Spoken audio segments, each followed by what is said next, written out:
Hi hello welcome back to our channel. ಇವತ್ತು ನಾನು ಸಂಡೇದು ಪುಟ್ಟದಾದಂಥ mini ವ್ಲಾಗ್ನ ಸ್ಟಾರ್ಟ್ ಮಾಡ್ತಾ ಇದ್ದೀನಿ. ಸಂಡೇ ಅಲ್ವಾ, ಎಲ್ಲಾದರೂ ಆಚೆ ಹೋಗಿ ಬರೋಣ ಅಂತ ಸಡನ್ನಾಗಿ ಡಿಸ್ಕಸ್ ಮಾಡಿಕೊಂಡು ಮೈಸೂರಿಂದ 25 ಕಿಲೋಮೀಟರ್ಸ್ ಇರೋವಂಥ ವೇಣುಗೋಪಾಲ ಸ್ವಾಮಿ ಟೆಂಪಲ್ಗೆ ಹೋದ್ವಿ. ಟೆಂಪಲ್ ವ್ಯೂಸ್ ಅಂತೂ ತುಂಬಾ ಚೆನ್ನಾಗಿದೆ. ಸುತ್ತ ನೀರು, ಮಧ್ಯ ದೇವಸ್ಥಾನ. ಎಷ್ಟೇ ಬಿಸಿಲಿದ್ರು ಕಾಲು ಮಾತ್ರ ಸುಡ್ತಿರಲಿಲ್ಲ, ಅಷ್ಟು ಬಿಸಿಲಿದ್ರೂ ದೇವಸ್ಥಾನ ಅಂತೂ ತುಂಬಾ ಚೆನ್ನಾಗಿದೆ ನೋಡೋಕ್ಕೆ. ಒಳಗಡೆ ಫೋನ್ ಅಂತೂ ನಿಜವಾಗ್ಲೂ ಹಲೋ ಇಲ್ಲ, ಸ್ವಿಚ್ ಆಫ್ ಮಾಡಿಕೊಂಡೇ ಒಳಗೆ ಹೋಗಬೇಕು. ಸ್ಟ್ರಿಕ್ಟ್ಲಿ ಆಫ್ ಮಾಡಿಕೊಂಡೇ ಹೋಗಬೇಕಾಗಿತ್ತು. ಹಂಗಾಗಿ ಒಳಗಡೆ ಏನೂ ತೋರ್ಸೋಕ್ಕಾಗಲ್ಲ. ಸುತ್ತಮುತ್ತ ವ್ಯೂ ತುಂಬಾ ಚೆನ್ನಾಗಿತ್ತು. ಸಂಡೇ ಅಲ್ವಾ, ಜನನೂ ತುಂಬಾ ಇದ್ದರು.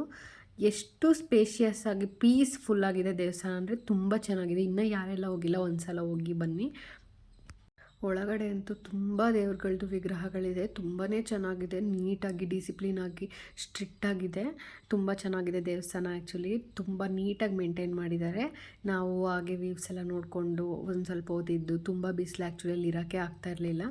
ಆಮೇಲೆ ಅಲ್ಲಿಂದ ಬಂದು ಅಲ್ಲೇ ಒಂದು ಪಕ್ಕದಲ್ಲೇ ಕಬ್ಬಿನಾಲ್, ಮುಂದೆ ಬರ್ತಾ ಬರ್ತಾ ಕಬ್ಬಿನಾಲು ಏನೇನೋ ಇರುತ್ತೆ, ಅಲ್ಲಿ ಕಬ್ಬಿನಾಲನ್ನ ಕುಟ್ಕೊಂಡು ಬಂದು ಒಂದು ಹತ್ರ ಕಾರ್ನ ನಿಲ್ಲಿಸಿ ನಾವೇ ಮನೆಯಿಂದ ತೊಗೊಂಡೋಗಿದ್ದಂಥ ಸ್ನ್ಯಾಕ್ಸ್, ಫ್ರೂಟ್ಸ್, ಊಟ ಎಲ್ಲ ಮನೆಯಿಂದನೇ ತೊಗೊಂಡೋಗಿದ್ವಿ. ಎಲ್ಲ ತಿನ್ಕೊಂಡು ಆಚೆ ಎಲ್ಲ ಊಟ ಮಾಡೋಕ್ಕೆ ಯಾರಿಗೆಲ್ಲ ಇಷ್ಟ, ನನಗೂ ಎಲ್ಲರೂ ಪಿಕ್ನಿಕ್ ಎಲ್ಲ ಹೋದ್ರೆ ನಾವೇ ಮನೆಯಿಂದ ತೊಗೊಂಡೋಗಿ ಆಚೆ ಎಲ್ಲ ಕೂತ್ಕೊಂಡು ತಿನ್ನೋದು ತುಂಬಾ ಇಷ್ಟ ಆಗುತ್ತೆ. ಹೀಗೆ ನನ್ನ mini vlog, Sunday mini vlog ಹೇಗಿತ್ತು, ಇದು ಯಾರಿಗೆಲ್ಲ ಇಷ್ಟ ಆಯಿತು ಪ್ಲೀಸ್ ಲೈಕ್, ಶೇರ್, ಕಮೆಂಟ್ನ ಮಾಡಿ. Thank you for watching.